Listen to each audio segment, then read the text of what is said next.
What we have here is a stick. It's actually a piece of 3/4 inch plywood. The cap of a Mr. Sketch marker.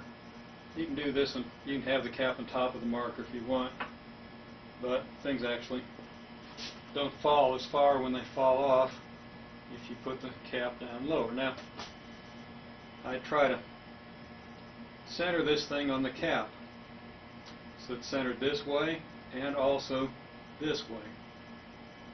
Then it rotates with a pretty low coefficient of friction. Give it a little bit of speed, it'll go a long ways.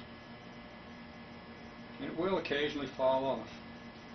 This can be a very aggravating experiment. I think the closest I ever came to being murdered by students was the first time I asked students to do this experiment.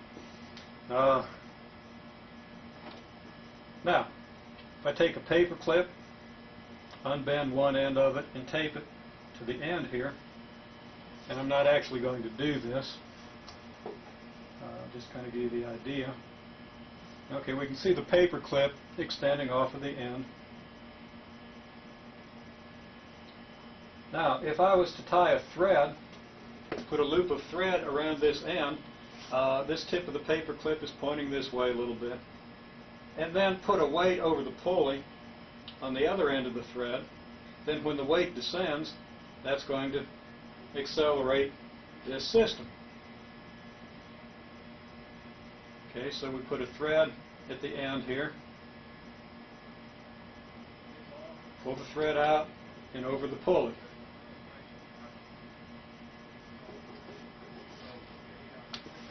Then when we release the weight, we'll accelerate the system and we'll be able to measure the acceleration.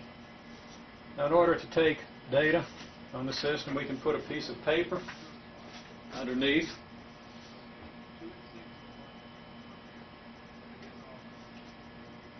And we can trace the position of the system at one point. We can manually move the system over until the thread slips off. At the point where the thread slips off, we can make another line. And then we can let this thing continue on around until it stops of its own accord. And make another line.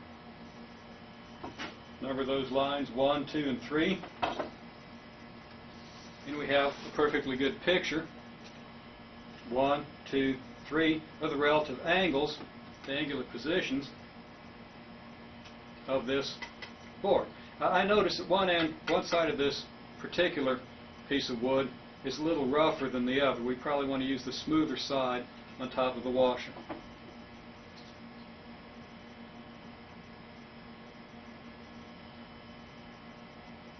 We can then compare the torque that we get from the weight over the pulley to the acceleration of the object. Of course, we're going to be timing this object. We'll hit the timer when we release the weight. We'll hit the timer again when the weight slips off, and we'll hit it a third time when the system stops rotating. So we'll get the time from this position to this position, and from this position to this position. And then we'll do the analysis on that data.